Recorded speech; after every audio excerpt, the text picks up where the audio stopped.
Arshan, over to you. You can go ahead and introduce Zohaib. Thank you, Professor Ansari. Respected mentors and dear mentees, Assalamu alaikum wa rahmatullahi wa barakatuh. It's a great pleasure for me to introduce my mentor, today's speaker, and a very good friend of mine, who is going to speak about applying to universities for MS. Our speaker for today has completed his BTech from NIT Warangal. Then he traveled to Canada for Masters, where he converted into PhD, University of Alberta, Canada. He is working as an RF hardware research specialist at 3M company, corporate research, and the systems lab at St. Paul's, USA. He has been leading and managing a global team as a product owner to develop new 3M technologies in RF market, prominently in 5G, wireless charging, RFID, wireless sensors market. During his PhD, he designed and successfully implemented several chip tape sort of integrated RF energy harvesting circuits. He also worked as an intern at 3M company during his PhD. He likes hiking and completing hobby electronics during his free time. Please join me in welcoming Zohaib Hameed. Thank you, Arshan. Let me share my screen. Let me do that. Screen. Can you see my screen? Yes, we can. Okay, I'll do a presenter. Switch the. So, do you see the proper view, the main view? You're muted, Professor Ansari. So we are seeing both your presentation as well as the presenter view. So I think you need to go into PowerPoint and set up the. Got it. Let me unshare it just to be sure.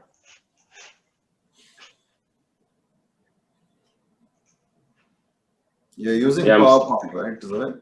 Yeah, I'm using PowerPoint. Okay.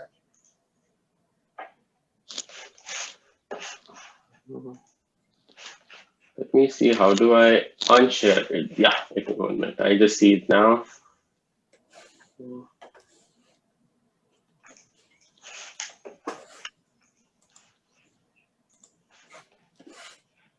Yeah, this is good. But now suppose you go into presentation mode, let's see what happens. Yeah, we are still seeing this because I think somewhere in your PowerPoint, there is some, thing that you can do to. Yeah, this is fine. This is perfect now. Okay. Now it's good? Yeah, it's perfect now. Okay, thank you. Let me move this here. Okay. So yeah, thank you, Arshan, for the wonderful introduction. So during the course of my presentation, feel free to submit questions in the chat window. So what I'm planning to do is after every 4 to 5 slides, I'll take a pause to answer the questions. And if an answer to the question is in the later part of the presentation, I will indicate that to you, and we can follow up to that question at that time. So many of the topics I will be discussing is applicable for both MS and PhD program. But I mean, since the focus of our talk will be more on the MS program, certain criteria which have more weightage for the MS program or certain criteria which have more weightage for the PhD program, I will indicate that to you during the course of the presentation.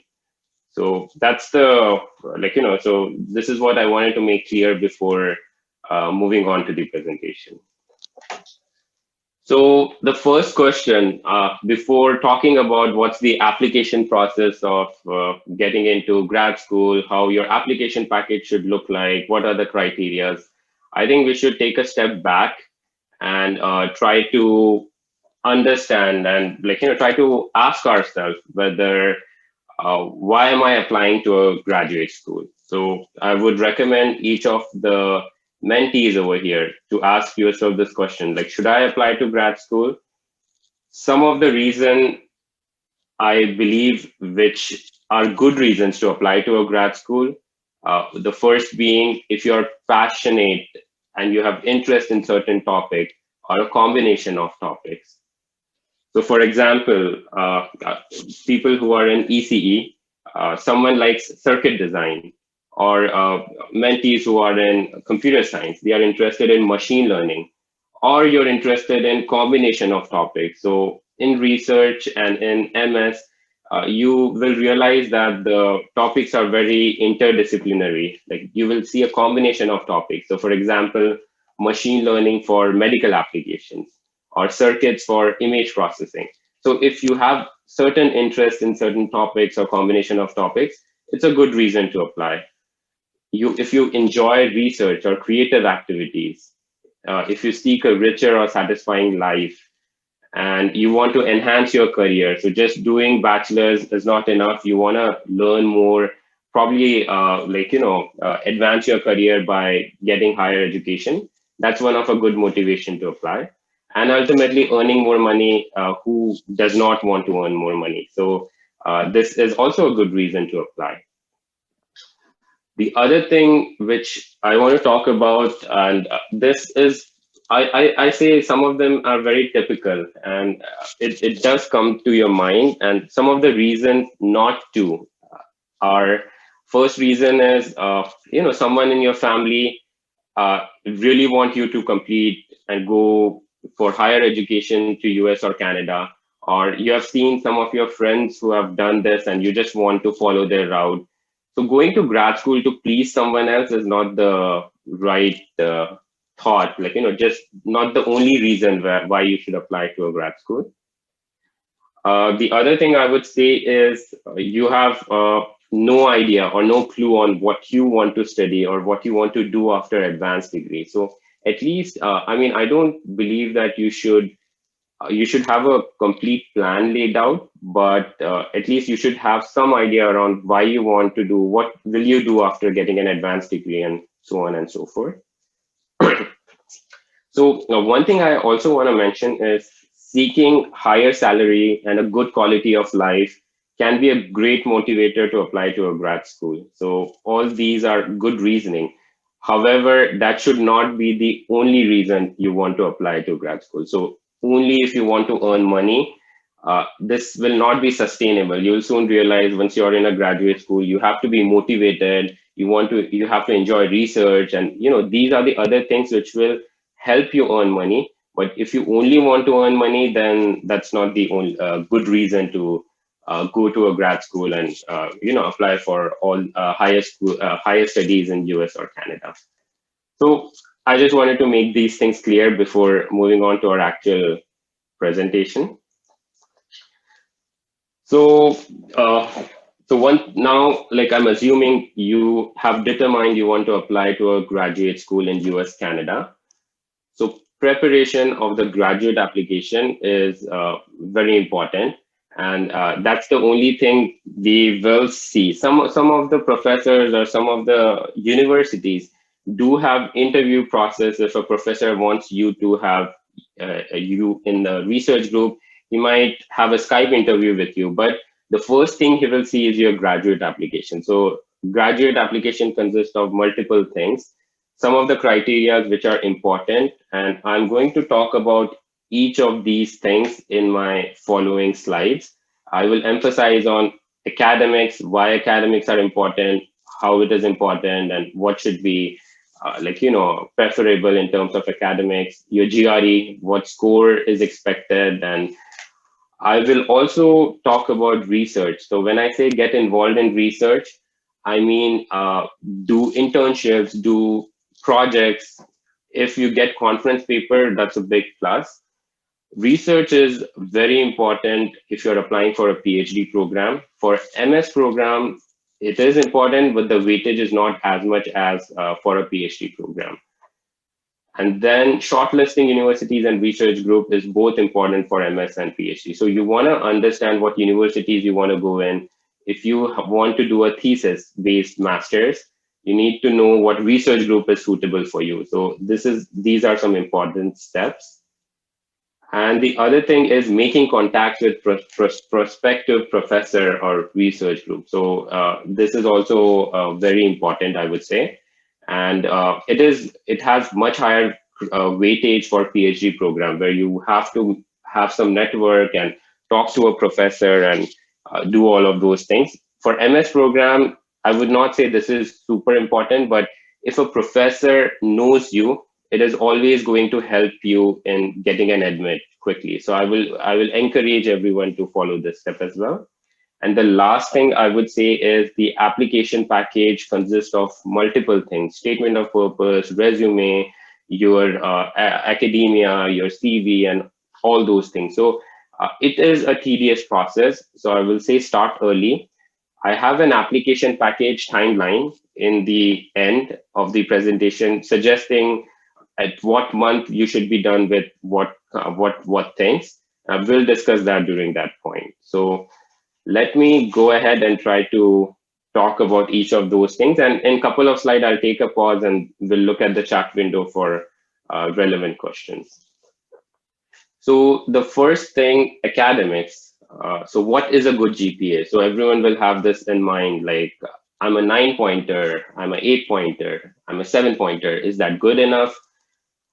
What I would say is no GPA is good that will assure you admittance to a university. So even if I'm a 10-pointer, 10 out of 10, that doesn't mean I will get into the best university. This is not the only criteria universities determine. But if your GPA is not so good, if it is if it is below their cutoff or even like closer to their cutoff, other factors might not be too relevant. So I will highly encourage that academics is something which is in our control.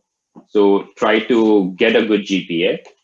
The GPA requirements vary a lot between universities, depends on what universities you're applying, what you're looking for. What I have seen based on my experience, so if you're applying for a master's, for example, in computer science, so programming skill is very important. So your prospective university or whatever is a graduate selection committee will start looking into GPA in the courses of your major. So they might be considered separately and might be given more weightage. In my experience, when I got admitted to a university in Canada, my professor explicitly looked at the courses which was relevant to his research and made sure that I had excellent grades in those courses. So that was one of his criteria, and that's very normal for multiple universities.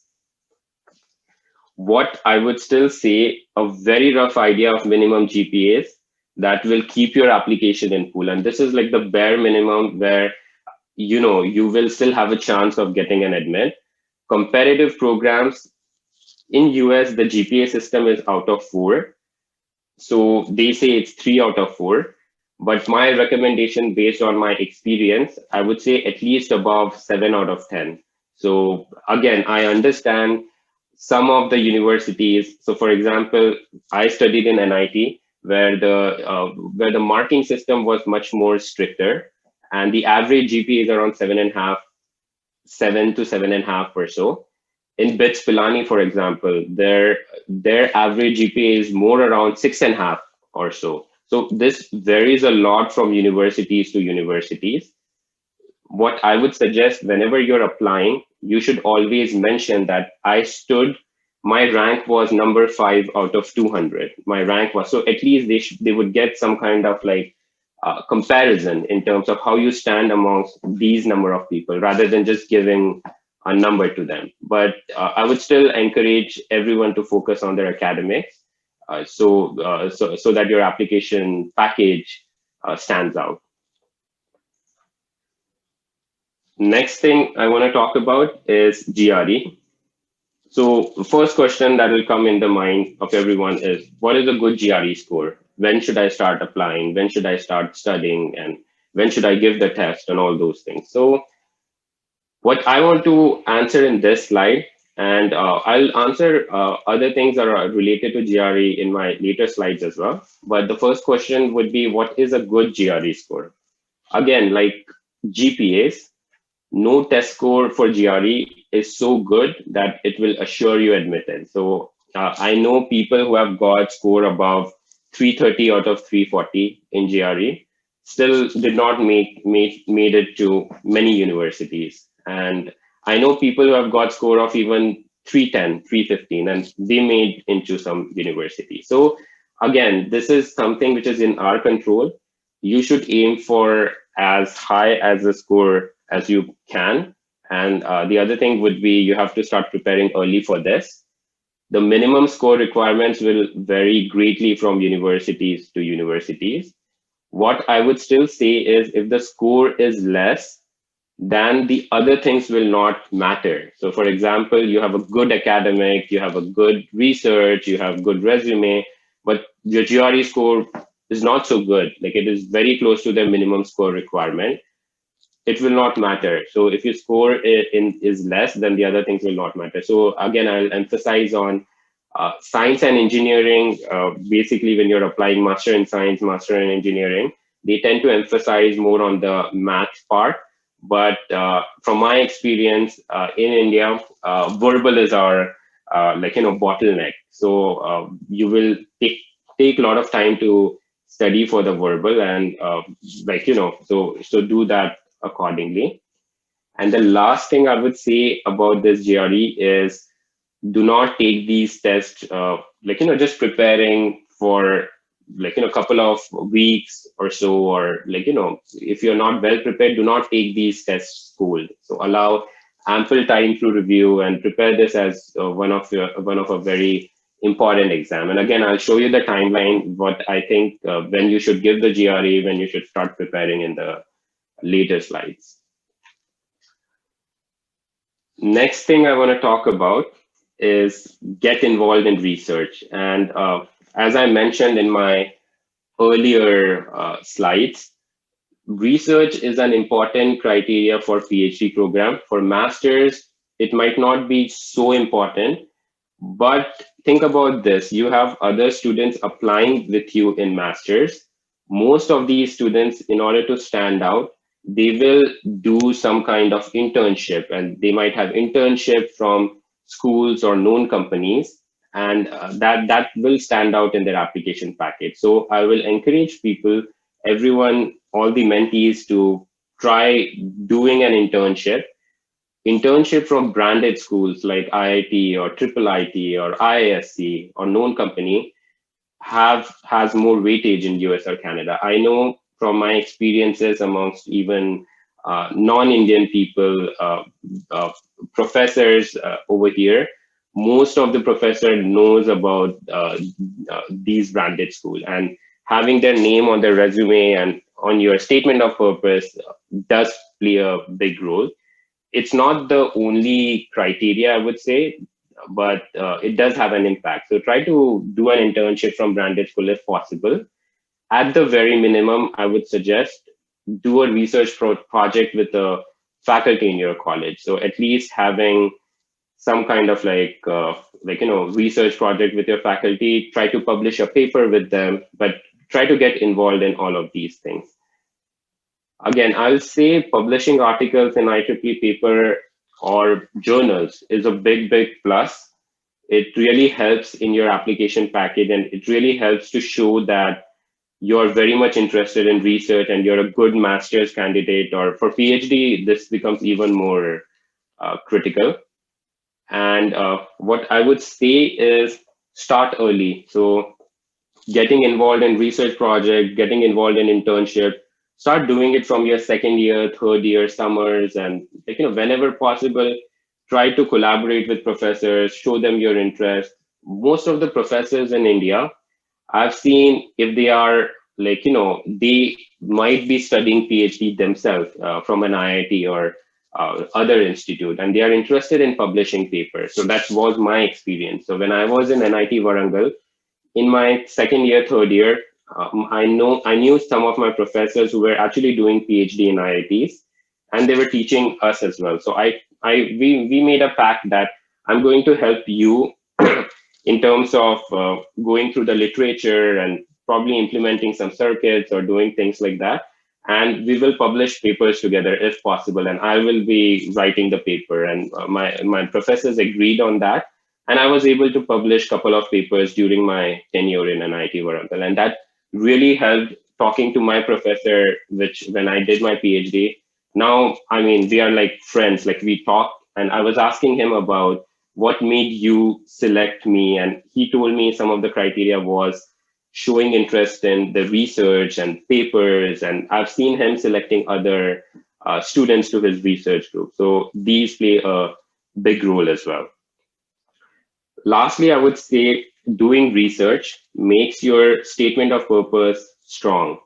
So statement of purpose is something which I'll talk about in my later slide, but you have to basically tell in your statement of purpose that my passion led me to do these many projects. This was my research experience, internship experience, and that's why I'm interested in the research field and I deserve to get accepted. So it's like a case where you're making a case that why do you deserve to get accepted to the research program, and getting involved in research, having projects has weightage, because then you will be able to justify why you are a deserving candidate to the research group. So again, this is pretty important. So I'm going to take a pause since I covered a couple of topics, and we can take few questions if there are any.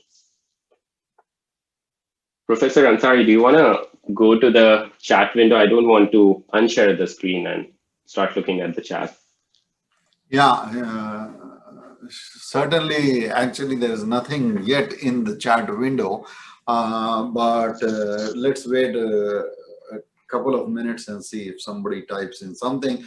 Or if you have a question, you can just raise your hand on Zoom, and then we can call on you and you can ask your question. So anything relating to what has been covered till now, if you have any question on that, please go ahead. Or, OS, do you have anything to add to what, Zohaib has mentioned in terms of the importance of the few things that he has highlighted till now? No, I think like most of what Zohaib mentioned is absolutely accurate. Incidentally, as he was going through the points, it made me recollect my time back when I was an undergraduate.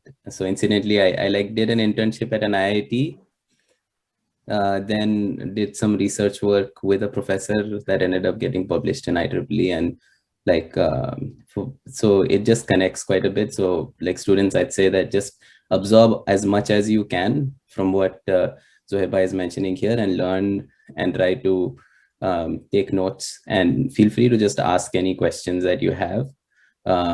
Be comfortable asking anything you have, and we're here to help clarify any doubts. Danish has his hand up. So Danish, can you just unmute yourselves, please, and ask your question? Yeah, thank you, sir. Hello. Go ahead. My question was like, what if we do a research project that is totally different from the field that you want to do, like MSN? Like, let's say you are doing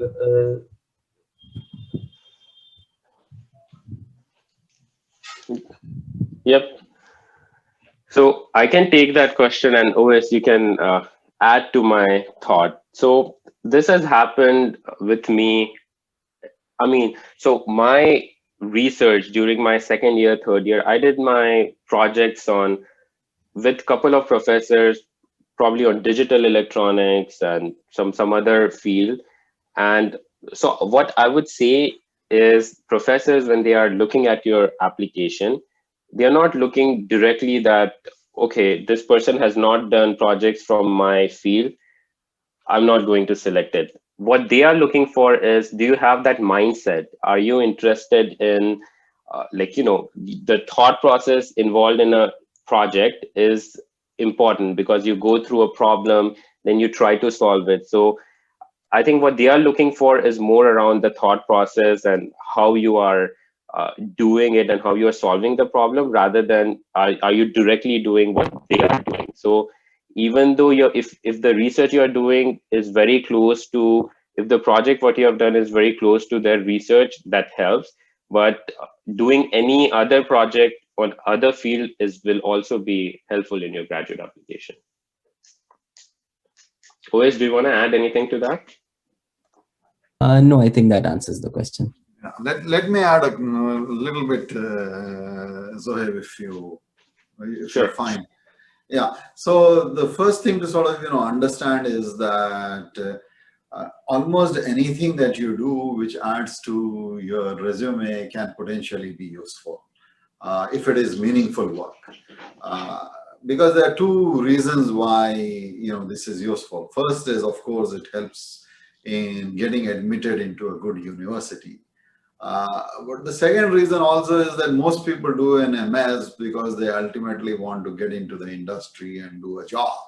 And so even at the later stage when you are interviewing for companies, if you have done something meaningful, then that could potentially be useful during the interview process and can help you in terms of getting a good job. So anything that interests you, wherein you can get some guidance from some professor within your university, or if you can do an internship or research project on your own, anything that is meaningful that you can talk about can potentially be useful. Yes, Danish, your hand is up. Danish, no, okay. Yes, like I just wanted to ask. Yeah, my question was answered. That means we have to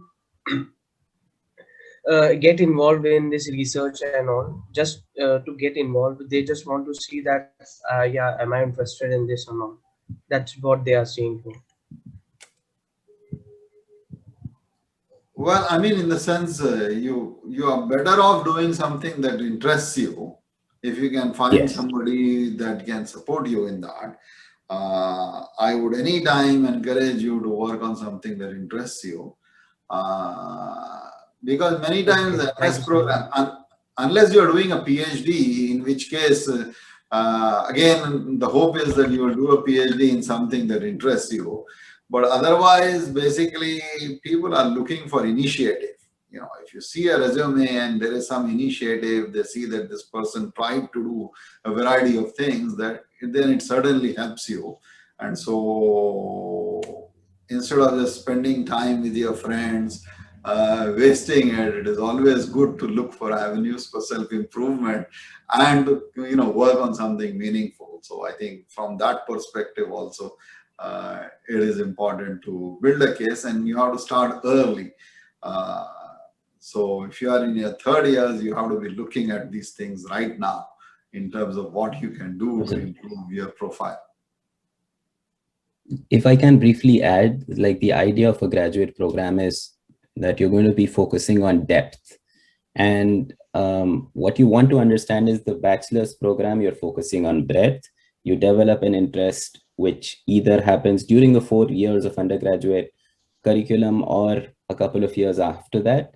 And you're now interested in pursuing and learning that in more detail. So for that, like if you've figured out what you are interested in, being able to reach out to a professor and work on some research project will help build your case to the school that you're applying to. A lot of the times in these graduate programs, the professors, they receive their applications based on their areas of interest, and they're going to review your profile based on that. So if you have that alignment where you're interested in something, you've built a case for that, and the professor is interested, it just works out fine. So just keep that in mind. You don't have to do any research that you aren't interested in or you do not want to build a career. Try to find what interests you and then like aggressively pursue avenues by which you could do some research, which could be even just reaching out to a professor and saying that, hi, I'm interested in doing some voluntary work. Is there some data managing that I could do? And that'll get you in. Yep, agree. Thank you, Louis, for elaborating. And thank you, Professor Ansari, for clarifying that. Should we move on, you think, Professor? Yes, Zohaib, please move on. Sure. Okay. Yeah, and I'll take pause in between as I suggested, like in a couple of more slides. So again, feel free to add questions to the chat window. Even if the question is not very well framed, you just have thoughts on anything, any comment. If you want me to go a bit slow, feel free to add that to the chat window, and I'll try to reduce the pace or move faster, like whatever, based on your opinion. So as I mentioned, in my initial slide, that we are going to talk in detail about academics and GRE and get involved in research. We spoke about those things. Now I want to go to a section which is very important according to me, and this sometimes people ignore in terms of do not spend too much time on basically shortlisting universities. But I believe this is one of the most important thing in your, it's not directly related to your application package, but this is very important for your growth, where you need to find the right fit, where you need to join the right university, and where you need to apply to the right number of universities across the spectrum.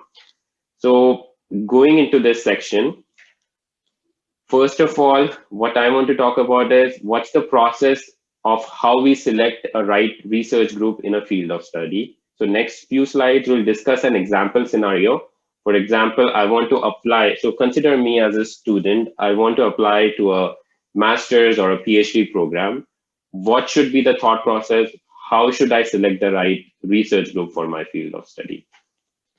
So a very traditional method, what most of the students, and I would say most of the people do, is they would do a Google search on best universities in USA for this program, or best universities in Canada for this program. So again, one thing I want to also emphasize is whatever I'm talking about here seems to be only USA, but these process, what I've talked about, GPA and research and all those things, are much relevant for Canadian graduate program as well. So I will, in the end of my presentation, I'll show you an analogy between US graduate application process and Canadian graduate application, but it's very similar. So keep that in mind.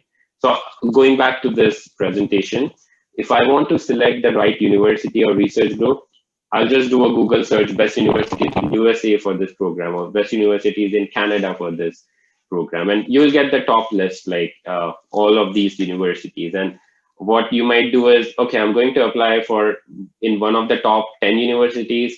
I'll apply to one of the between 20 to 40 ranking, one university, between 40 to 60, one university. And that's it. Like, that's how I determine 5 schools if I want to apply. I would be applying across the broad spectrum. I would say it's a fine way to search schools, but I would suggest a different strategy based on my experience. And the different strategy which I want to spend some time on is, first thing before looking into this school, you should ask yourself these questions.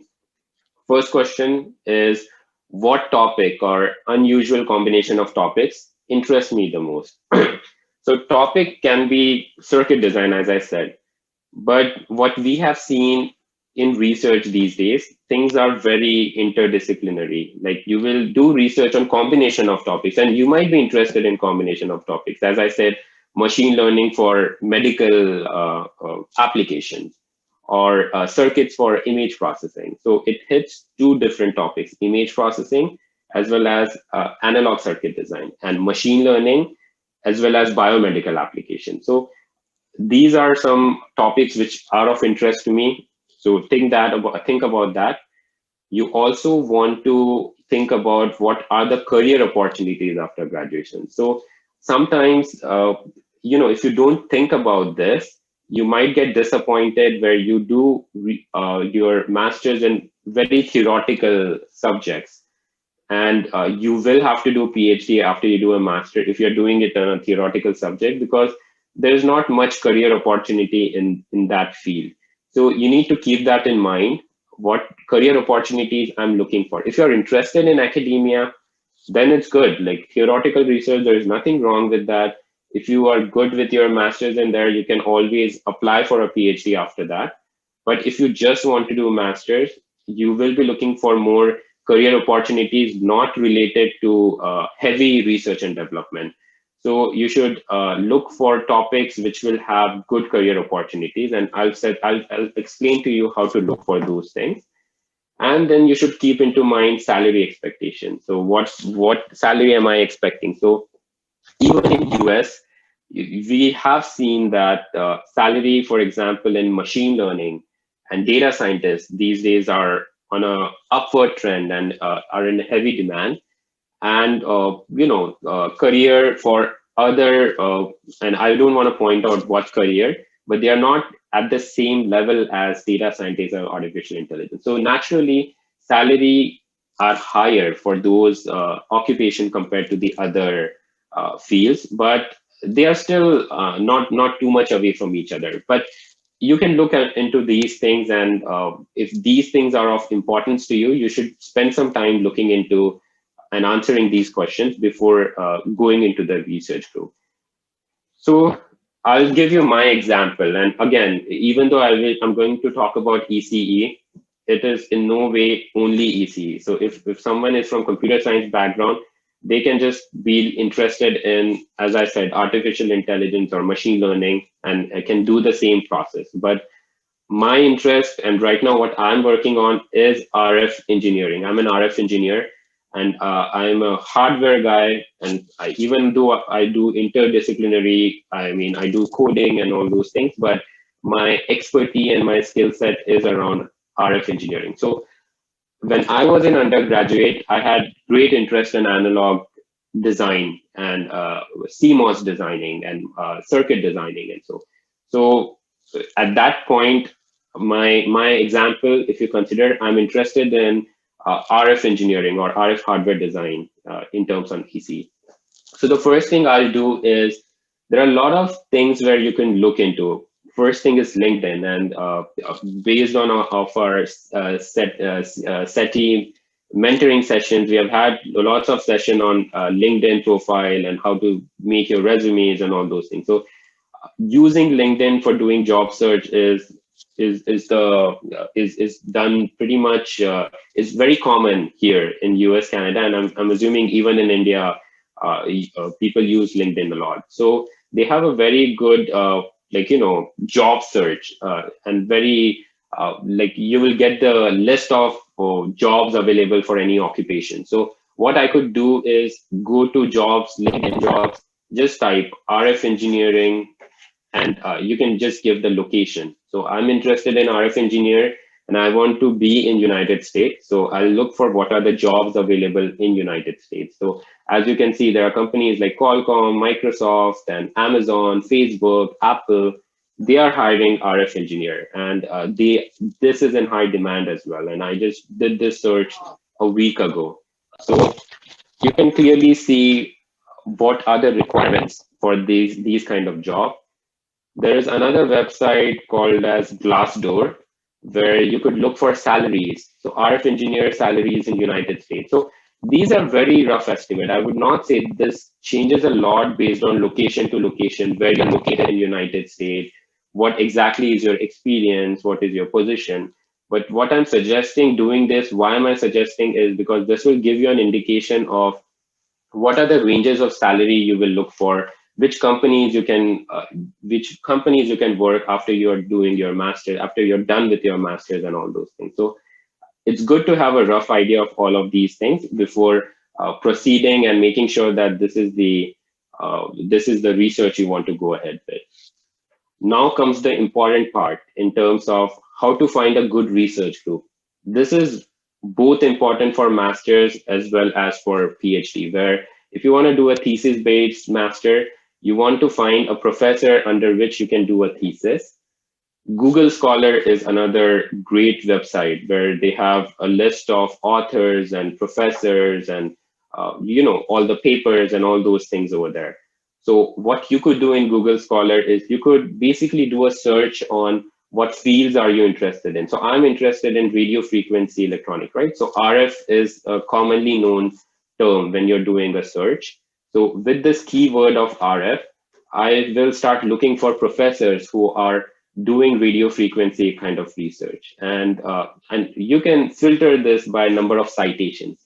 So citations is something where if I am publishing a paper, if my paper is really good, or if my paper is relevant to them, some other group who are also writing a paper, they will cite my paper. So this is this is a way of this is an indication that that professor is highly cited, means that his research is highly relevant. He's pretty well known in this academia. So it's a good indicator of how how heavily in terms of research the professor is involved with, how big his group is, and all those things. So this is one of the way where you could just so I'm putting RFO here. You could put machine learning, you could put data scientist, or if you're interested in some more niche kind of expertise, you could put those skill sets over there, and you could do a search.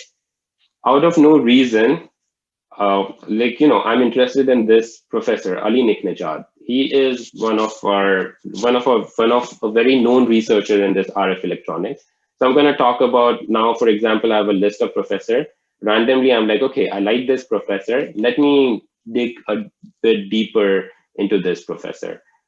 Again, I want to emphasize that your success depends a lot on the success of your research group. So this is an important thing. You have to go through this procedure. Now, once I go to this professor, you can see the list of papers he has. And in the list, you can see his citations, you can see his publication records over the here. So these are all indicators whether the researcher is active or not, whether he is heavily cited or not, what is his H index. You don't need to know all these things, but you need to understand some of the professors are not with time, they are not heavily involved in research. And you can see an indication of that would be they would not be publishing papers, or the research group might have died down. This will be very much you can easily find it out when you're doing and repeating this process. So as you can see over here, I found his list of papers. I would suggest read some of their work. So read some of their heavily cited work and read some of their recent papers. And some of these journals are IEEE journals, which you might need license, and you can get access to that through university. Some of them are available as an open access journals, or even they might have published the papers on their website. So you don't need any license or anything for that. You can just go in and download the PDF, and so just look around their papers, read some of their work, and ask yourself that, do you want to do this for the rest of your master's program, or for the immediate career as well? So whether this is of interest to you. I would also suggest reading recent papers of their research group. So as you saw from the previous slide, their heavily cited papers are from 1998 or so. And you can see his research was more on inductor design and transformer design and so. But the more recent work, 2021, he is heavily publishing even in 2021. And now his research is more on CMOS receivers. And, so you would, just by looking at the paper, you will understand how the professor has evolved in his career. Like, he started with this research and now he has migrated to this research, and this is his new research. Am I interested in doing this? So more or less, like, the recent paper is what he's working on currently, and that can help you answer some of these questions. Again, I'm going to take a pause. I don't know whether there are questions, but Professor Ansari, do you want to have a look at the chat window if there are any?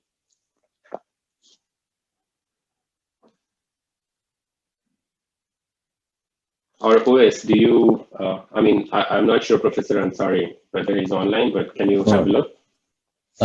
There's one question which basically, I guess they're asking the importance of a GRE score versus a GPA in terms of the application. Do you want to answer this first, or I think you have covered this? Right. So I will I summarized that in my later slide, but only for the sake, because I covered a couple of slides related to GRE score versus GPA. There are minimum cutoffs for both GRE as well as GPA from each university, and those are the bare minimum cutoff. I would suggest that you should not aim for those minimum as your target GRE score or target GPA. No score is good enough for you to get admittance. So if someone asks me, tell me my GPA is this and my GRE score is this, will I get an admit to this university? No, no one can answer. It really depends on the application pool. It really depends on who else is applying. It really depends on some of your luck as well, whether there is vacancy in that research group or not. So there are a combination of factors like GPA, academics, your statement of proof, your recommendation letters, and all those things. So as a student in second or third year when you're applying, what I would suggest is just try to do your best in your GRE score, your GPAs, and all those things. Try to make your application package as suitable as possible for for the professors who are evaluating your application. And don't think too much about did I hit the minimum number, because there are a combination of factors which are not in your control, but whatever is in your control, you should work towards that. So yeah, is that the only question, OS? There are a couple of more. There's one question on like LinkedIn and whether posting articles on that would help your chances. So or maybe like networking. Yeah, go ahead. Right. So LinkedIn, I would say what I have seen is, for example, even my professor, because I've seen him how he selects his student, and right now, I saw him. I have been out of academia, my research group since 5 years or so. But in my later half of the PhD, I was pretty close to the professor, and I was involved with him in terms of selecting students. So one thing, and I don't think it's relevant to all the universities or all the research group, but having a good LinkedIn profile will always help. And what I would say is, ultimately, they will see your application package, and that will be the only factor where they will judge you. But there might be a scenario where a research professor, if he's interested in you, he might ask you to have a conversation or a call. Before doing that, they might do a Google search on you, or they might look at you in LinkedIn and just try to see what things you have been doing. And so this might help, but I don't think this plays a big role, having a publishing articles or so. But I would suggest just have your LinkedIn profile, because it's a good way of networking, and it's a good way of connecting to a prospective professor. Do you want to add anything to that, OS, or? No, I think I agree with your points. I think it's not the most important thing, and focus on your overall package, but then making sure that you have an up-to-date LinkedIn profile is going to be useful. So keep that in mind as well. So the next question is, in MS, there are a variety of programs like cohort, research-based, project-based programs. Can you please clear the confusion between these programs? Correct. So it's a good question, and I will touch that in my later slide, but just because the question was asked, I want to comment that my talk has been more on MS research and thesis-based program. In Masters, there is course-based programs as well, where you're not actually doing research, but you're just doing a project during the course. The problem of that, and I would not say a problem, the issue of that is there's not much funding available for those course-based programs compared to thesis-based masters. And you will have to be a self-funding student, or you might have to do part-time job in order to cover some of those expenses. So in those cases, contacting a research group, and then research might not play a big weightage in your application. Like, it's always good to have research in your resume, because that will always help you in getting an admit. But in those cases, department will be the one making choices for admission. So a professor might not be looking at your application. There would be a graduate selection committee who just looks at your application, good GPA, good this.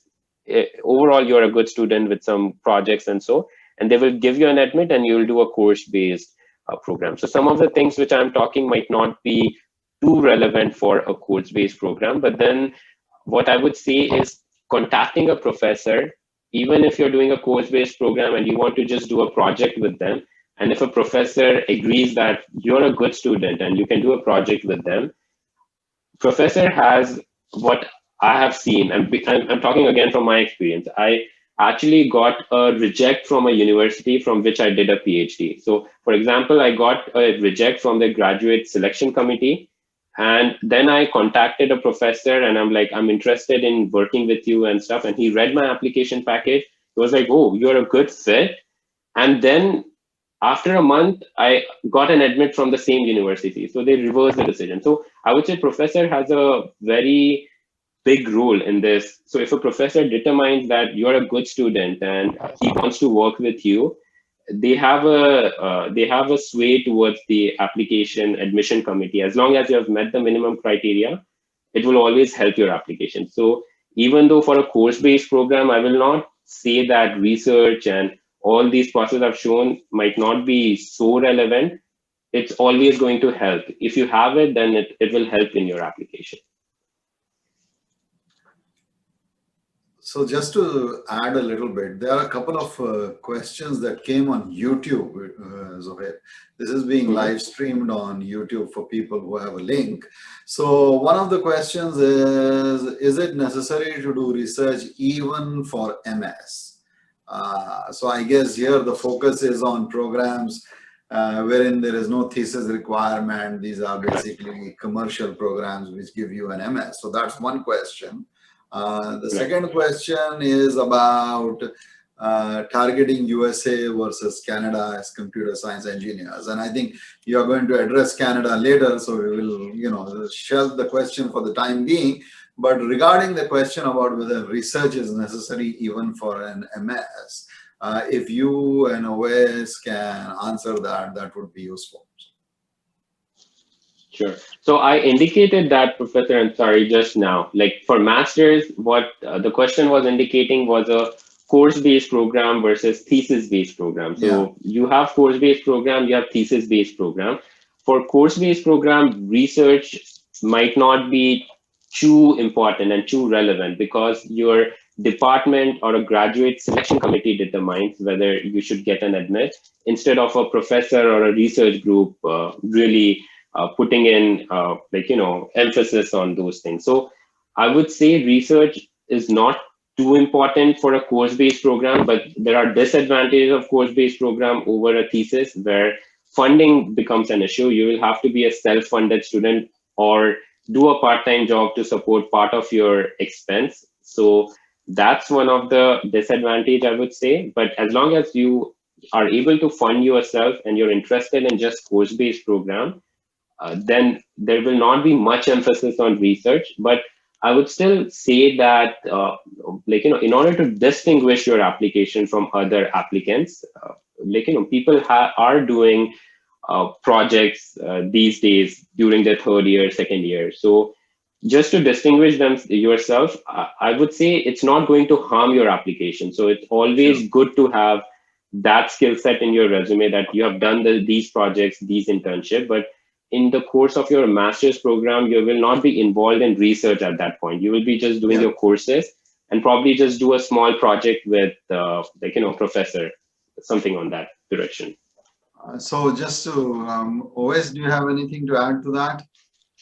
Sure. I would say basically, if you are thinking of doing a PhD, then, and you are research oriented, apply for the thesis-based programs. If you are thinking of industry, go for a project-based program. And there's always a matter of funding. So what you have to do is before you're applying to any university, make sure that the university has teaching assistantship opportunities, RA opportunities for graduate students, irrespective of what they choose. And it's more often than not, and the university website, this information is listed. So if you see that and the funding is okay and you are interested in just going for industry, then a project-based program might be sufficient for you.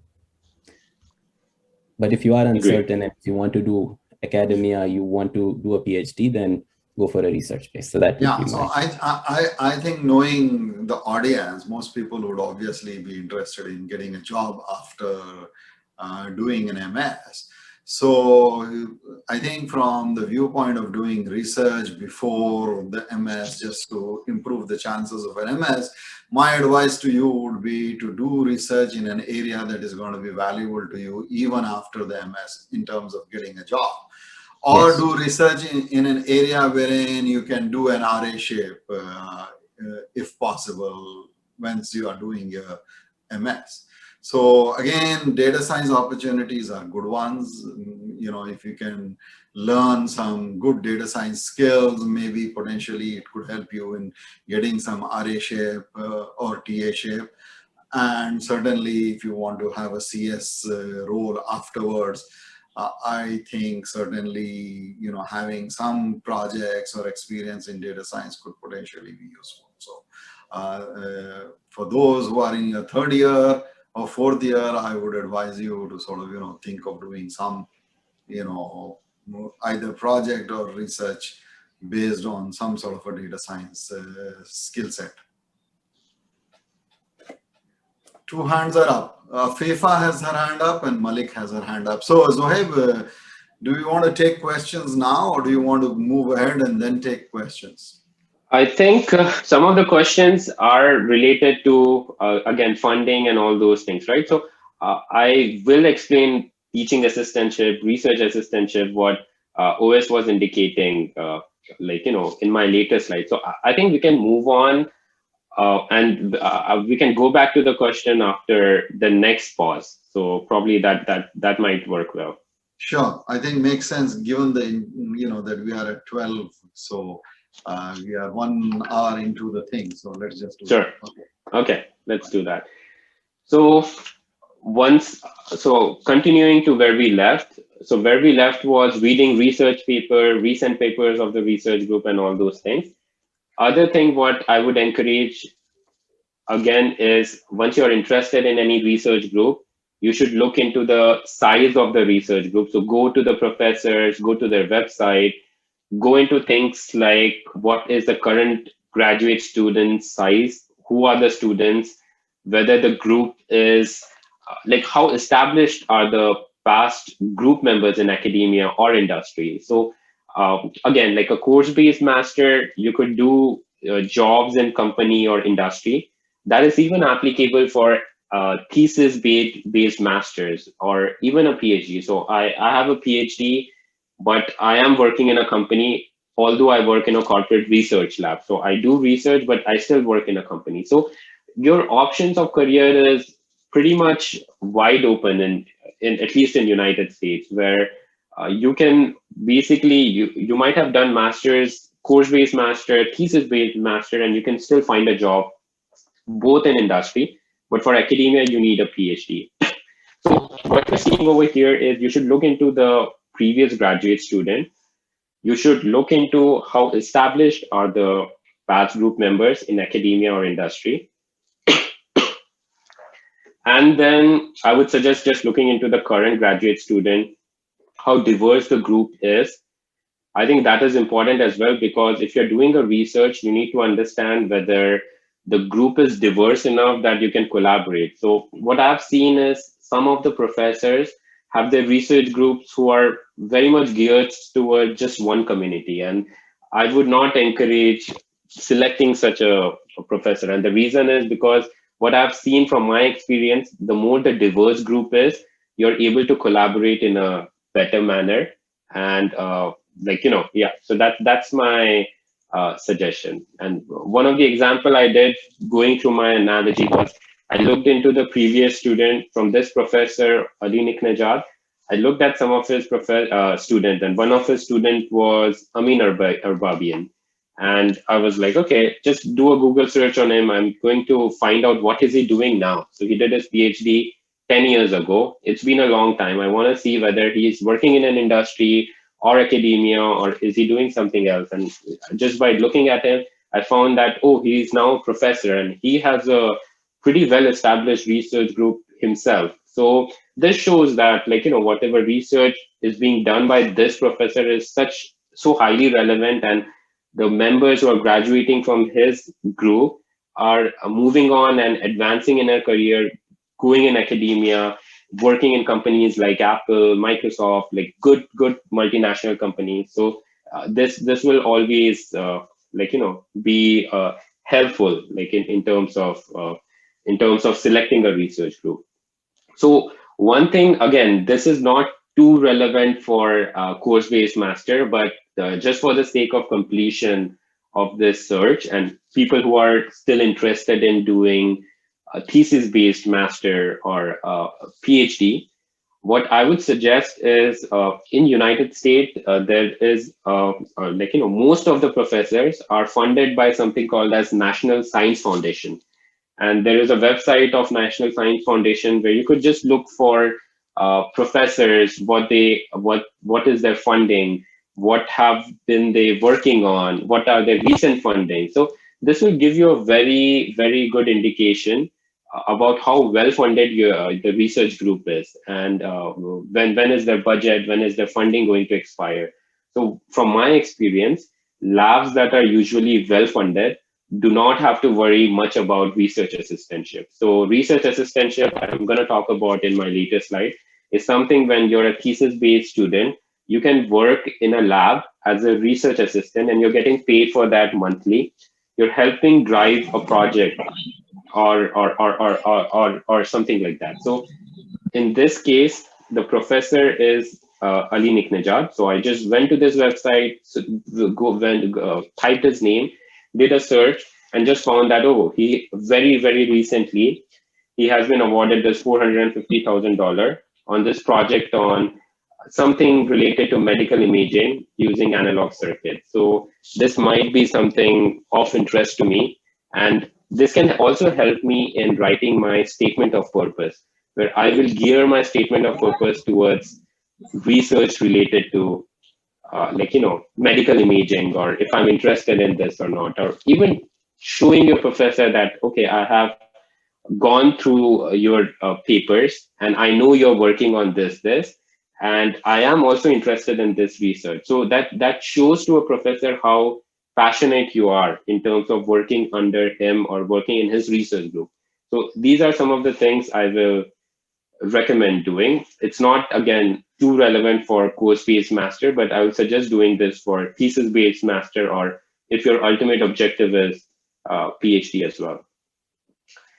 So next thing I want to talk about is once you're done, you have determined this is the professor, he works in this graduate school, and this is the research group. So I now know his school is this. So he's working in University of California, Berkeley. UC Berkeley is his school. So what I would do is I will visit a graduate school and the department.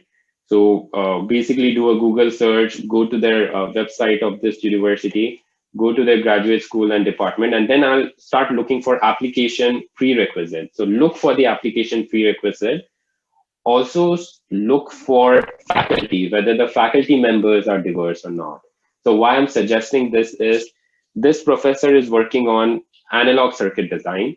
If he is the only professor in the university working on analog circuit design, most of the other professors are on some other field. There are just one or two professors working on analog circuit design. That's a red flag to me. And the reason it's a red flag to me is because I will always look for faculty, whether the faculty members are diverse or not. The reason is things happen, and things happen as in there is a chance that you might have to move to another professor. So things happen in terms of, in my experiences, if a person is even doing master's 2 years, he joins the university and the professor decides that he is moving on to some other university, or something happens. You are not in good terms with that professor, or you do not like his working style. If you have other professors working in similar research, you can always talk to the other professor and move on. You have that flexibility of switching from different professors, switching to different research group. But if the faculty is not diverse, then you lose that option. So I would suggest going to the graduate school, looking at the faculty profiles, looking at all of those things. These are some of the important things to be done. So after you're done with that, so now you have determined what research group is good for you. You have determined they have good funding or not. You have also determined from their graduate school page what are the application prerequisites. So those are the minimum prerequisites you need to satisfy. And you have determined whether the faculty is diverse or not and all those things. Next thing would be make contact with prospective professors. So I cannot emphasize enough how important this is for research-based program or MS thesis-based, or if your ultimate objective is doing a PhD as well. I would say this is optional for a course-based program, master's, but this will always help. Like it will not go against you in an application. So even if you're doing a course-based program, you're interested in some topic, some professor, you should do this. And prerequisite for this, according to me, is you should be familiar with the research of the professor. You should have researched the individual, went through their profile and all those things. So some of the do's I would suggest is use the information you have collected by reading the faculty profile, papers, funding, etc. And do a directed email. So a well-drafted communication will always help you get the faculty's attention. So use the information that you have collected from all reading the paper and doing all of these things, and how the faculty research fits with your interest, how your past research experience helps. So write a very directed email to them, and try to keep the email short. Like faculty receives lots and lots of emails. Like I know my professor used to receive, like during the admission period around December and January, he receives sometimes like 50 emails a day or 60 emails a day. So they do not have that much time to go through and read all the emails. So keep it very short, keep it very directed. I would say this might not be too important for MS program, as I said, for course-based program. However, if a professor likes you and knows you, that that will always help you in your application and admission process. And I would again emphasize that professors have significant power during admissions. So if they like you and they want you in their research group, I do not see a graduate selection committee rejecting an application. As long as you have meet the requisites, if a research group or a professor likes you, you will get an admit. So this is from my experience, what I've seen. Again, I'll take a pause again. My next sections will be now more on the application package, what the package should look like. But I wanted to spend so much time on the universities and shortlisting and so on and so forth. Should we take question now, or should I again move on and take question at that time? No, I think Zohaib, we should just move on, and because we have interest of time, let's move on quickly through the next thing and then take questions. Okay, yeah, that because makes I think sense. the next set of things are most relevant for people who want to do an MS and get into the industry. So I think let's focus on that. Sure. Okay, let's do that then. So now I'm going to spend time on the application package. So what factors are almost always considered for admission? And this is both for MS and PhD or MS course, MS thesis. These factors are in your control, and this is what makes your application package. First thing is GPA, academia, academics. Then GRE is very, very important. I cannot emphasize enough how important GRE scores are. And TOEFL, IELTS score are important, but not to that degree as GRE. Recommendation letters from the professor, statement of purpose, and then your research or relevant professional experience. So you need to mention that in your personal statement or your CV. And the last thing I would say is funding. So how much funding is possible from that university, whether they have an opening, whether you are a fit to a research group, if you're doing a thesis base. If not, still, if there are openings, enough openings, and whether you're a fit to that department or university. So these are the factors important. I'm going to spend time on each of these things now and talk about how to make a good package. So for letter of recommendation, you will have to ask people to write you letter of recommendation.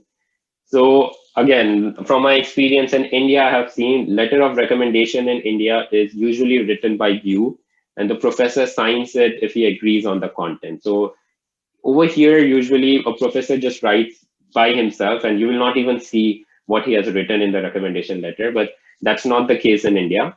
So what I would suggest is make a draft, write a good recommendation letter, ask, and then go to a professor, and then ask letters from people with whom you have had more than a casual contact. So not just like, so some of the example are good sources of letter of recommendation is research and faculty advisors are good sources. Poor sources is your friend, relative, graduate student. These are not like the right people to write you recommendation of letter. So you should always go and talk to a professor whom you have worked with in terms of a research project, or someone who knows you, someone who has you have done a course and that has good GPA with him, and you have some experience with him.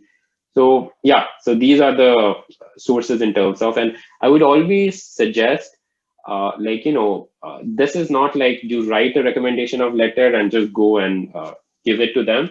You need to get it proofread by other people. So you need to do some revision. So always start early with these kind of things. The second thing is statement of purpose. So for statement of purpose, I would suggest a couple of things. So statement of purpose, you have to tailor your statement of purpose to the program and the target research group you're applying to. So even for course-based program, you need to write the statement of purpose. It might not be towards a targeted research group, but it might be towards a graduate program which you're applying to. So why are you applying to that program? What attracts you to the program? What will you offer to the program? What are the short and long-term career goals? And you need to mention specific faculty of interest to you. And I would again say it would be great if you had contact with a faculty. You can mention that in the statement of purpose that you're interested in working with this faculty, if that faculty has given you a reply. And I would still say that statement of purpose should be different for different universities or different research groups. And you should not be like, I have one statement of purpose, I'm applying to 7 universities. I'm going to send all the to all the 7 universities the same statement of purpose. So it should be different for different universities. You should tailor it instead of sending one SOP to all the universities. And I would say that mentors over here can always help in proofreading this statement of purpose. So feel free to contact me if someone is interested in applying. I can always proofread, or you can ask your mentors to do the proofreading. So we are always there for you to, we are always there for helping you guys and everyone who are interested in applying. So some of the do's and don'ts for statement of purpose, I would say, is write clearly and concisely and use concrete example. And you should ask someone to critique and read it aloud, multiple revisions. So you cannot make this in probably one revision. So you need to, you need to have multiple revisions and change it based on other people's comment and suggestions and all those things. Some of the don'ts for statement of purpose, and I would suggest these based on my experience. I was actually involved in some of the graduate selection process when I was doing my PhD with my professor. I've seen from my experience from statement of purposes, people make up things, and it's easy to understand that people are making up things and no one appreciates that. So please don't make up things in your statement of purpose, and don't write an autobiography that I was in this city and I'm this, and they want to know more about how you're well suited for this program. So you can talk about your background, but not in the sense of giving details about you, and don't treat this as an autobiography. and don't make excuses for bad scores. So from my experience, I've seen sometimes people are like, oh, I was not feeling well, and this happened, and that's why I have this score. But then this happened. So to an extent, it might be okay, but it's easy to make out if people are making excuses and making putting that in the statement of purposes. So don't try to do these things for your statement of purpose. So one last slide before I move to the questions and before I move to the application timeline is funding. So there are multiple options for funding. First thing is self-funding. When I would say self-funding is you do not need any funding from universities, or you're not hoping to get any fund. And the reason could be you're applying for a course-based program where fundings are really difficult to get. So if you have the money and do not require assistantship, or you can take a loan, self-funding is the easiest. However, for most of us, that might not be the case. So what I would suggest, and for course-based program, self-funding and part-time job is the big option, where you can partly self-fund, take a loan, and do some part-time jobs. So on your student visa, you're allowed to do certain hours a week on campus jobs during the course of semester. And during summers, you can do full-time job as an internship or something like that. So you can do a combination of self-funding plus part-time job for a MS course-based program. Even if you are in a course-based program, sometimes you can also apply for assistantship through a department. And some of the assistantship options are teaching assistantship. So teaching assistantship, the requirement for that is you need to have done previous courses related to that teaching assistantship. So for example, if you are a TA for an undergraduate course on analog electronics, a second year undergrad course, which is in a US university, you should have taken courses in that. You should have good grades in the similar courses. You should have done lab work for that course. And then you should indicate that in your application that I want to apply for teaching assistantship, even though I am applying for a course-based master. For thesis-based master, it becomes relatively easier to get teaching assistantship. But even for a course-based master, you can indicate that in your application package. You can also indicate that when you're contacting a professor that even though I'm applying for a course-based master, I'm interested in this research, and I would still like to apply for teaching assistantship. And do you have any vacancy for the oncoming semester or something like that? So this always helps. And the other option I would say is research assistantship. This is much more relevant for thesis-based program or for PhD. But I would still suggest take your chance, write well-structured emails, relate to their research, and attach your resume. So if you have done relevant research in a research group and they're looking for some research assistant to help them in part of the project, that is one of the funding options you can get. And you should talk to them. You should write and suggest that to the prospective professors over here. So again, question, I'm not going to stop here. I'll stop for the next question slide, because that's the end of my US application process. And then I'll move to the Canadian comparison. So in terms of applying, again, I would emphasize why you need to apply early. The reason is stuff happens. You would have a timeline in your mind that I'm going to finish my application and submit everything by November of this year. But stuff happens. So when I say stuff happens, your application package might not be complete, or your professor forgot to mail a recommendation letter. So in my case as well, I know that 3 professors had to mail a recommendation letter to the university. So when I say mail, it's like online submission of a letter. They need to submit it and hit the submit button. But I was not able to contact my professor, and my package was not complete. And I kept on insisting, like, oh, can you please submit it? And so, you need to keep a buffer in order to make sure these things do not happen. And even if they happen, then you still have a good amount of buffer. And then the other thing I would say is be prepared for application fees. So each university has application fees would generally run from $50 to $100, depending on whatever university and whatever program you're applying to. Some school will waive the fee based on letter from a college around financial needs. So I've seen this happen a lot. So don't hesitate to ask. Like if you feel like you do not have that much money to cover the cost of application fee, you can always indicate financial difficulty you're facing and what would be required. They indicate that in their graduate application process. And sometimes they require a letter from your college saying that you are in financial need, and the graduate school will waive the fee if you get such a letter like that. The last slide I have around the US application process is on the application timeline.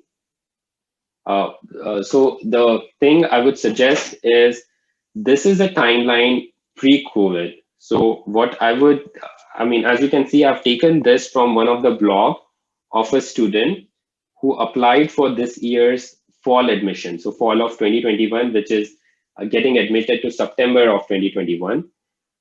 So what is the takeaway from this slide is whatever is indicated over here is you cannot defer the date any further. So for example, what is indicated over here is send applications and other documents by November of 2020 or November to 2020 to December to 2020. So this is the final date which you have to send your application. I would still recommend to do the action items at least 1 to 2 months before, as indicated in this timeline, just to keep that additional buffer. And one of the example I've said earlier, like send application and other documents should be done by October and latest by November. This is what I did for my package. As you can see, first thing is preparing GRE TOEFL. You need to prepare at least 3 to 4 months, depending on how much time you have invested and so on and so forth. And once you are doing that in parallel, you should start beginning your preparation for statement of purpose, recommendation letters, and all those things which are required in your packages. You should start contacting professors around September, October, those timeline.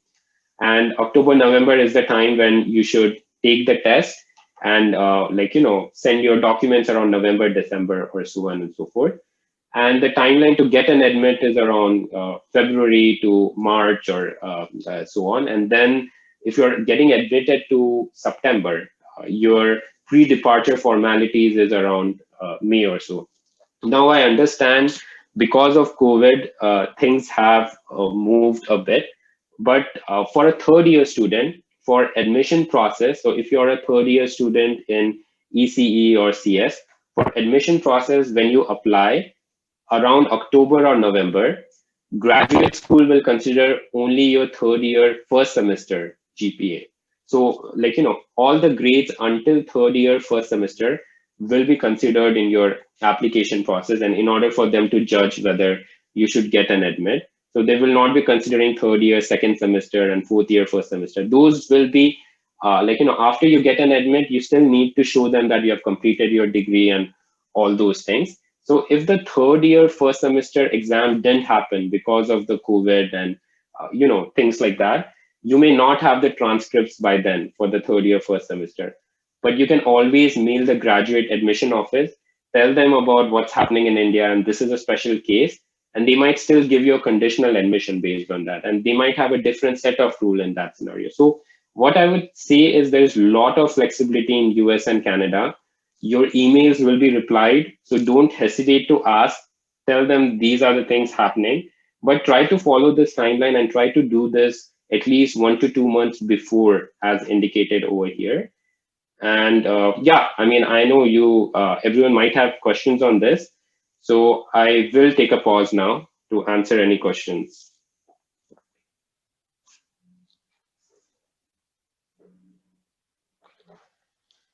So yeah, Professor Ansari. 1 second. Yeah, there's a question. Malik has a question. Can you ask Malik quickly? Yeah, so am I audible? Yeah, you are. All right, so the thing is, I mean, the funding slide just passed by. So my question was, my main focus before this session was on course-based masters. I did not even know much about research-based masters. So I've always heard from different people as such by word of mouth that whatever money you invest for masters, you can earn it back when you go there, and you by earning part-time or such. So I wanted to have a clarity on this about self-funding plus part-time. So does this really happen, and uh, how long does it take for you to earn back whatever you've invested for your studies there? What Correct. do you So want to do, that's Malik? Just one question. Sorry, Zohaib. What do you yeah, want to good. do? You want to do an MS in computer science? What is your? MS in computer science, yes. Okay. Zohaib, yes, please. Yeah. Okay. Yeah. So yeah. So master based, so course based master, thesis based master are two options. So I agree to an extent that initially you need to probably because when you are moving to a new country, you would need money to sustain yourself for a couple of months, and even for your visa, process. When you're applying for a US visa, you go to an interviewer. If you have a master based, course based master, they know that you're not a funded student. They will ask you specific questions around how are you going to fund yourself. So for those scenario, people take loan and people say that, okay, I have this much money in my bank account and I'm going to do this and this. Ultimately, you will be able to repay back. If you're doing, I didn't do self-funding plus part-time job based on my experience, but I know some of my friends who have done course-based master. Uh, During summers, you can apply for internships and basically earn money in that manner. And you can also do on-campus jobs, administrative jobs, in order to support yourself. I would still go to OS probably. You might have some suggestions on whether you are able to completely, at what time will you be able to remove 100% of that financial burden, like whether it will take a couple of years after you graduate or so for self-funding plus part-time. Sure. I would say, if you are going to apply to a master's program, the first thing that you have to do is understand what you can afford. And in the US, you've got public universities versus private universities. The tuition for a public university is substantially low when compared to a private university, which could be almost double. Like if you're thinking of an MS in CS, you could be paying 45,000 to 50,000 in a year versus maybe 80,000 in a year. And in some programs, maybe 35,000 in a year. So what you have to do is assess what you can afford. Another recommendation that I'd have for students is ideally work for a year or two. This is sort of what I did, and try to save up as much as you can so that you could bring that along and pay for your initial sort of semesters. Along with that, look for teaching assistantships and research assistantships and apply for them, reach out to professors, volunteer for research labs. That's kind of how I approached it. The first semester, I was able to save up money from my 1 year at Deloitte. And then I reached out to a professor and volunteered to work for him. He liked the work. And then the next semester, he was able to give me a teaching assistantship that paid both a stipend as well as for the fee as well to a certain extent. I use the stipend to pay the rest. The last resort I would say is, unless you really need to, would be to do the part-time job, because right now you are doing your master's. I've seen a lot of folks, what they end up doing is they come to the US, they're doing their graduate program, and then in order to support themselves, they're looking to do part-time jobs. That eats up a lot of time. Graduate programs are no easy jobs. It's going to take up a lot of time. And if you want to learn well, it's an investment in your future. So in terms of earning back, if you do an MS in CS, at the end of the first year, if you do a internship, you'll probably earn close to, for the 3-month period, $25,000 on average I could look into that further, but if you get into a tech company, 20,000 to 25,000 is something that you could earn and you could pay back. And if you're able to convert it full time, within a year, depends on how you save it, you should be able to repay what you have. So what you should do is prepare well, that you are financially sort of stable during this period of 2 years or 1.5 years, so that you can fully invest in your masters and do that really well, so that that will repay you at the end, rather than doing not as great a job and then at the end of 2 years not being able to find a good job.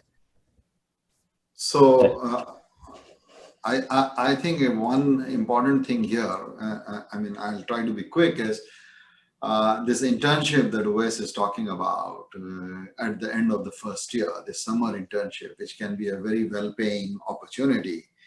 In order to do well in that internship, you have to again go through that entire rigmarole of the interviewing process and your data structures, algorithms, all the stuff that we have been emphasizing in this program will be relevant. So one way to make sure that you are able to repay whatever you have sort of spent on your MS program is to work on those types of things also right now, so that the moment you enter your MS and once you start sort of, applying for internships, you are well prepared and you don't have to sort of, worry so much. So that's another aspect of, preparing ahead of time so that you are able to get a job or an internship afterwards. The other thing is that there are certain scholarships that are available. Those who are in Hyderabad, there are some minority scholarships that are available for certain sections of students and society. There are also other foundations that are available in India which give out scholarships. So you need to sort of look at these to see what all are possibilities, and you need to apply to as many of them as possible, so that if you can get some funding, it may be possible to reduce the financial burden. Thank you so much. Let's go ahead then. I don't know, is there any other questions? Can you apply for TAs right in the first semester of my MS, is one question from Sophia. I don't think so, right? I'm not, OS, do you want to take this again? Because I'm not sure about US, but at least in Canada, in the first year, they did not allow to apply for TA.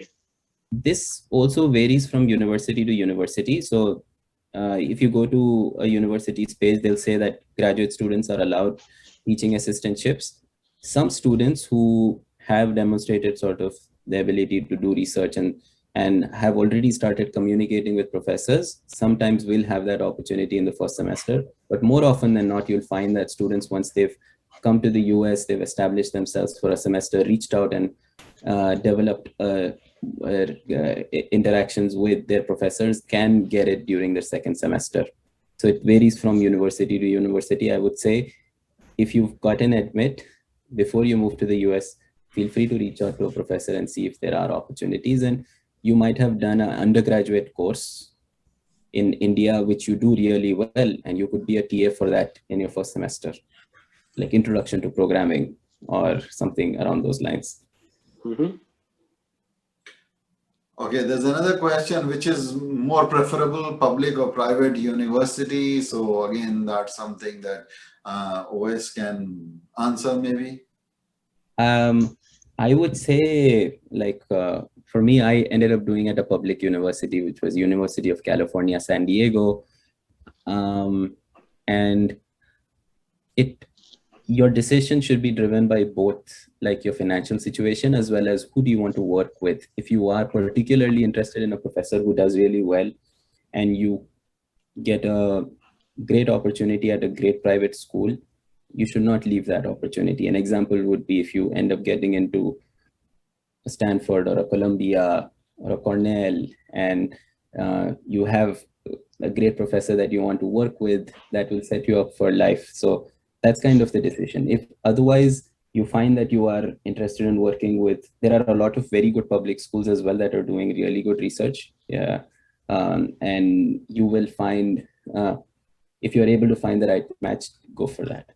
Yeah, so I mean, I would say that, if you can get into a good public university that is, very good from the financial perspective of tuition, etc. So the University of California system, the University of Texas system, Michigan University, some of these are great universities. And so if you can get into any of these, you will get an excellent education as well as great opportunities for jobs later on. So you should certainly think of those and apply there. Okay, so there are some more questions. If you get an internship while doing MS, will university force you to give your salary to them for credits apart from fees? Okay. No, this won't happen. Don't worry about it. No. You'll probably do your masters in your summer break after your first year. So nobody's going to take your money. Don't worry. Exactly. Does the university help finding an internship or a job? I can answer that first, and yeah, OS, you can add on to that, because being in 3M, we do apply a lot, and we do work with other universities for that. So at least companies I know, they have recruiting, and they go every summer or they have career fairs, and we go to different universities and we do it's basically like a placement in India, where you have campus interviews. It's like that, where the universities go in and we try to identify the right candidates, and we do offer them internship. Our motivation when we offer internship is we want to convert that intern candidate to a full-time candidate. So we the selection criteria is like that, based in our mind. So I would say university plays a big role. Like if you are from a good university, then a company will go over there, and it increases your chances of getting an internship. OS, you can add to that. Yeah, from my perspective, one thing that I would recommend all students to do is search whether the university has a full-fledged sort of career fair that happens every semester.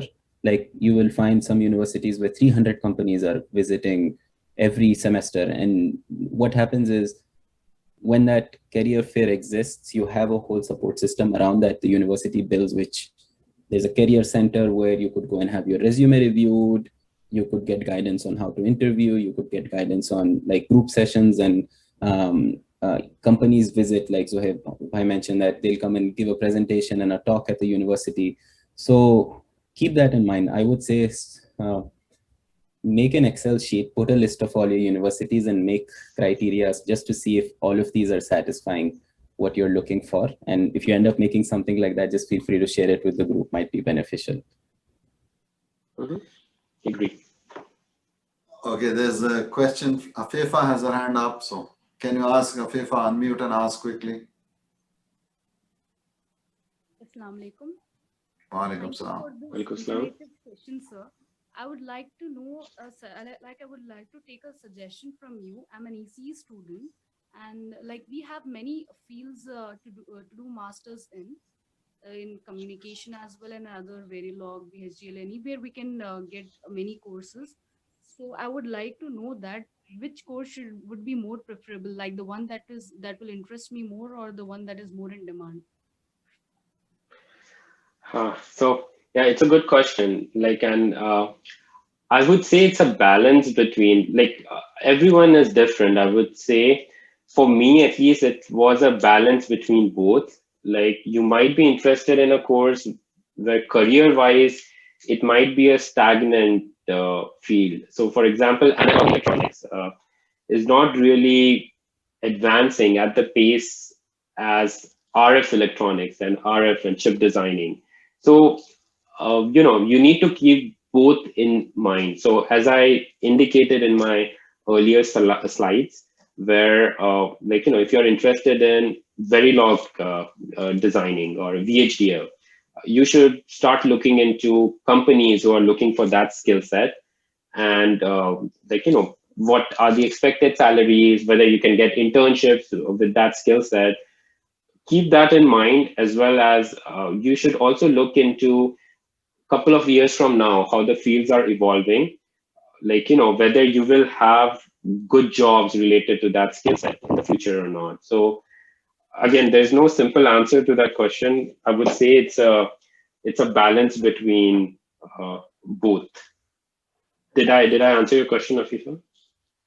We can also take it offline. So, she is from ECE, so maybe you can, be of use there.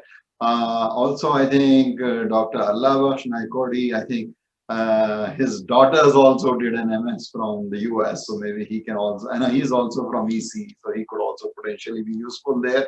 I think we need to move on because we are well into this thing. So if you can just quickly, move through your presentation, and then we will end soon, inshallah, in 15 minutes. Okay, yeah, let's do that then. So, yeah, so my next section, and this will be quick, because most of the learnings we have done is applicable for Canada as well. So it's a very similar application process. I know many people who apply both to Canada and US, and they do not need to spend any extra effort in order to apply for either of them. So if you have prepared for your graduate application process for US, then you can use probably small honing, like, changing things here and there. You can use the same package for Canada as well. So just to give you an overview of Canada, Canada has multiple world-class universities, and these are some really good universities. So for example, Canada has many provinces, as you can see over here. Each of the province has some very reputed universities. So for example, British Columbia, UBC, University of British Columbia, is a well-known university. University of Toronto, Waterloo, University of Waterloo is very well known. University of Alberta is very well known in Alberta. McGill is very well known. So these are some of the universities which are in top 100 world ranking, and even to an extent top 20. So University of Toronto is top 20, consistently rated top 20 for engineering, or so on and so forth. So this is a good option. The thing what I want to talk about is why should you study in Canada versus US. So some of the reasoning behind why in Canada versus US, and not just comparison purposes with US, but just in general, why study in Canada is because there are world's top academic institutes, and I indicated some of them being Toronto, Waterloo, UBC, Alberta, McGill. So these are some really good universities. It's much easier to get a visa in Canada versus US. So the visa interview process, application process, when I say visa, I mean student visa process, is much quicker and much easier compared to US. The tuitions are more affordable. So you will see that. So for example, if you're not getting enough funding, if you're applying for a course-based program, and I mean, OSBI indicated how you can circumvent that, you can apply for assistantship. But if you don't want those factors, and you're just looking for more affordable tuition fees and probably just paying by yourself, and you want the living expense to be lesser, generally Canada has much affordable tuition compared to US. Like if you just compare dollar by dollar amount, their work permit system is much more open.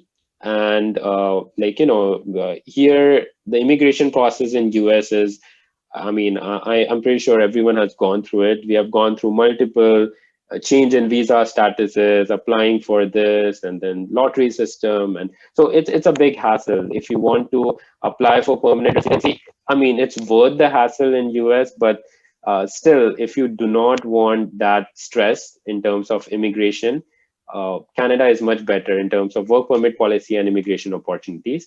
And Canada is more multicultural compared to US in terms of multiple communities with different countries, and even the population over there. You will see when you visit. It's very multicultural. So some of the comparison with US, the admission process is very similar to USA. So I would say if you have prepared an application package for US and you want to apply to Canada and you want to apply to some of the top universities, you can use most of the thing you have prepared for the USA package, and you do not have to do anything differently. So if you want to keep a balance, I will suggest just do it both for US and Canada if Canada is an option for you. The research opportunities, again, it vary based on the field. Canada, a couple of things are pretty hot. So for example, technology and electronics and ECE. University of Waterloo is well known for CS and ECE based engineering program. There are, if you're interested in chemical engineering, University of Alberta is very well known for chemical engineering, mainly because they have petroleum around and mostly chemical related industries around. So I mean, it varies a lot based on the field. You have to do some research on what universities is well known for what field, what are the job opportunities, and so on and so forth. The tuition fees are much cheaper in Canada compared to US. I indicated that earlier. The housing and living expense is relatively cheaper. So just considering Canadian dollar is like conversion wise as well, Canadian dollar is lower than the US dollar. Just by that sense as well, the housing and living expense will be much cheaper. And job opportunity wise, I would still say US is much better in Canada compared for higher studies, after higher studies, if you're looking for jobs. But there are good job opportunities in CS and ECE in Canada. You need to do some research before applying in terms of where you're applying, whether you can find good internships around, what's the job scenario, what are the students doing now who have graduated from their group. So you need to spend some time doing that. But yeah. And the last thing I would say is immigration in Canada is much easier than USA, which I indicated earlier as well. If your ultimate objective is you want to apply for permanent residency and be a citizen of some other country, then Canada is much easier and much faster compared to USA. They do not have those huge backlogs, and because of the open work permit and how the immigration is dealt with, the country is much more friendlier, immigration friendlier than USA. So this is my final slide, and these are the summary and tips based on the whole presentation. Again, I cannot emphasize enough that you need to start early. This is not a thing where you can be like, I want to apply for graduate studies and you can be done with everything in next month. You need to prepare for it, mainly in terms of even doing projects and preparing your package, reference letter, GRE. So there are multiple things which I showed. You need to start early and apply early.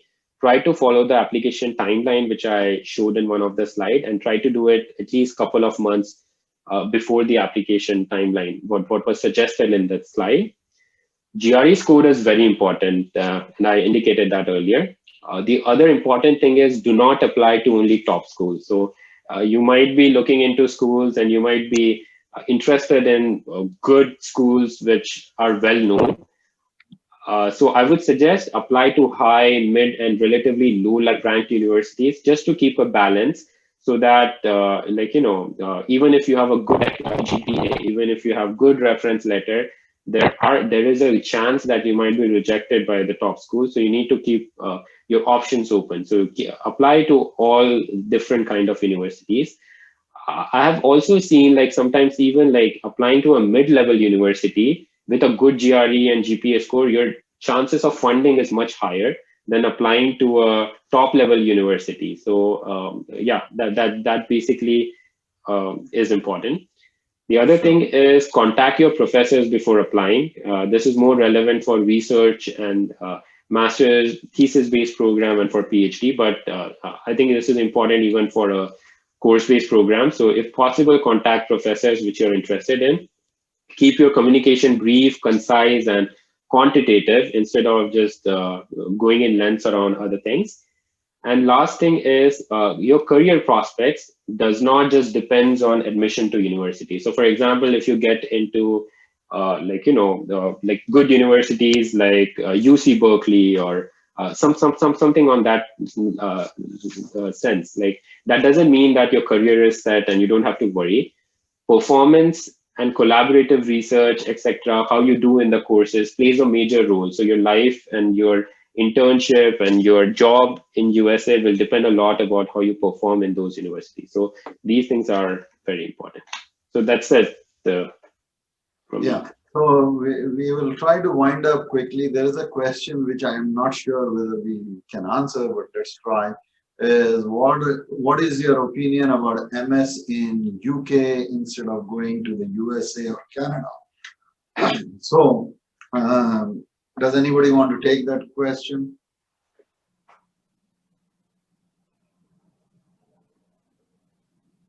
Wes? UK, not very certain right now with Brexit sort of still in flux. I don't know about the work permit situation, how it works. I would say in terms of opportunities, even after masters as well, in UK are limited from what I've seen in personal interactions. But this is something I should probably do a bit more research. Maybe I could spend maybe 10 minutes just searching things and putting in the chat on UK versus Canada. Yeah. But so right now, my thinking, just to sort of add to Wes, again, this is not based on any significant knowledge about this. Anytime you have an option between the US and Canada versus UK, I would anytime prefer US versus Canada and Canada over UK. I mean, both from a immigration perspective and also from money and all those other perspectives. I think in yes, anytime the US and Canada would be preferable to UK. I think so. Yes. One small point to add, I just remembered, like the real estate in UK is cost of living is more expensive and the salaries are lower. So that's definitely a point to keep in mind versus the US and Canada. Sorry? Yeah, and also with Brexit, UK is no longer part of EU. So, one big advantage is to a certain extent nullified. Afifa is asking a question. Yes, Afifa. Yes, sir. Like you said that GRE is very much important and we cannot take any risk regarding any exam. So I would like to know that can I do the preparation at home itself, or should I have to take any coaching, etc., or can I write mock test and improve in it? And secondly, I would also like to know the validity of GRE, like other IELTS and other these exams, they have validity of 2 to 3 years like that. So what is the validity of this GRE score? So I can take that question and OS, you can add to it. So as far as I know, validity of GRE is more than TOEFL IELTS. It's 5 years. So I would suggest you can give the GRE exam, and even if you're in second year, if you are prepared, you can give the GRE exam and can use that score for your application process after 2 years.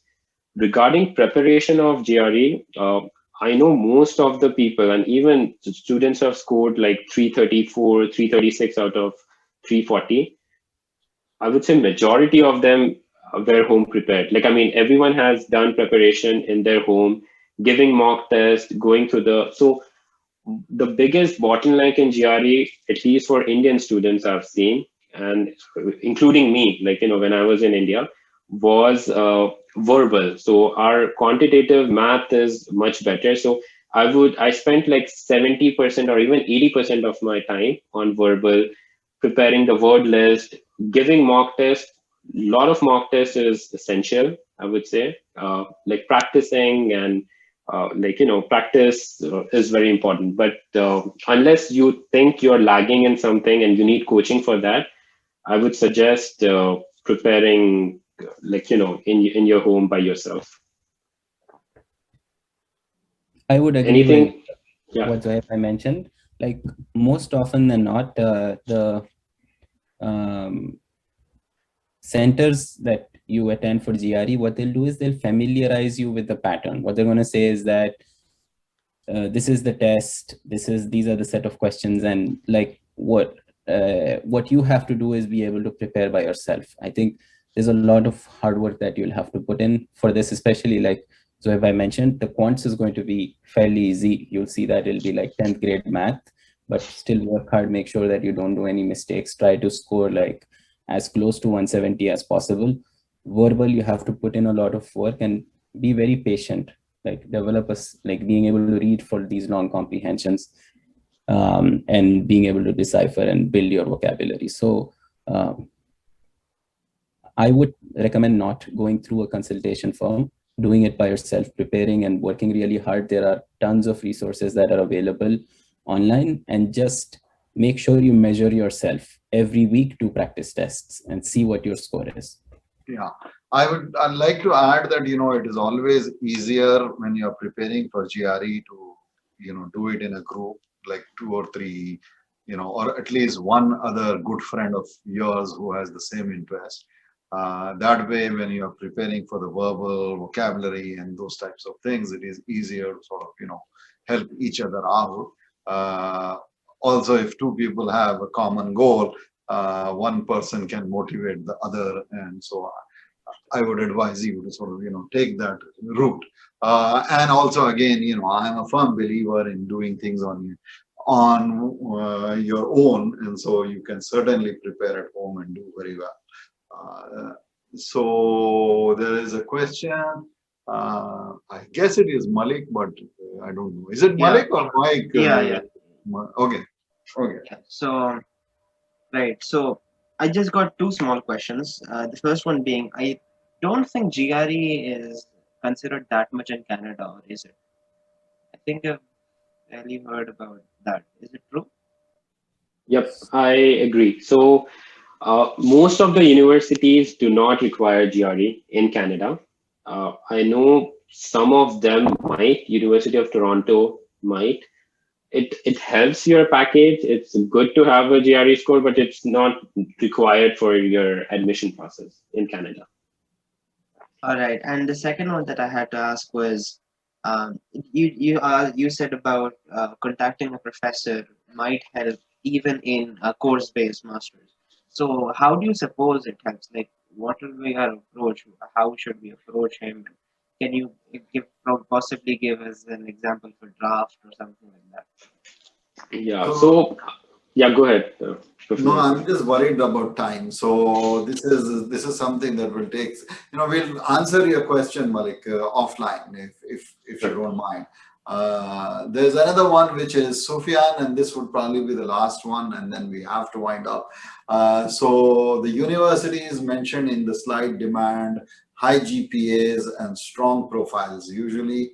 Do you think students from tier 3 colleges such as OU, JNTU affiliated programs and colleges can consider to apply for MS in CS? Can you give us few more best options for Canadian universities? So the first question I guess here is, can we do this? And so the answer should be yes. Generations of students from the type of tier 3 colleges that you are mentioning have gone to the US and have done well, so you can. And then of course the Canadian examples are here, so you could potentially apply there. You can also follow up with a question on the CETI group, and we can address it offline too. Okay, so any other student who has a question, you can post it in the WhatsApp group and we will address it. Any final thoughts before we end this, Zohaib? Yep, I mean, we are there for you to help. So feel free to ask any of your mentors. Like if someone is interested in higher studies, I mean, even if you are not from the top tier institute like IIT, IIIT, I have so many friends over here who are from very lesser known universities in India. It does not matter. Like, I mean, it does matter to an extent, but you can circumvent that with your academic score, GRE, your package, your research, doing internships. So I would encourage people to, first of all, set their expectation. And then if you need help, if you need to have more one-on-one conversation, if someone is really interested in applying, feel free to ask me or your mentor, and we are there to help you. Sure. Perfect. Wes, anything? One very quick point to add is that whenever you're applying to colleges, make a list of ambitious, match, and then safe universities. there are tons of tier 3 students who end up getting into your ambitious schools as well. Make sure you build your profile, work hard. You have a few years ahead of you. Don't think that they are beyond you. Apply, but also always keep other options in mind. Just don't apply to 10 ambitious schools. Apply to some safe and moderate ones as well. Yeah. So the prime example is Oais Siddiqui, who just spoke. He is from MJCET, where many of you are from. He went to University of California, San Diego, which is, the top CS university. And he also had admissions from other universities too. So it is possible. You just have to, work hard, prepare, start early. And so this is all possible. And I guess we can only encourage you. With that note, I guess we should end this thing. So, okay. Thank you very much, Zohaib. Thanks everybody for staying on and listening. And inshallah, we will help you to whatever extent we can as we sort of, proceed through the program and even afterwards.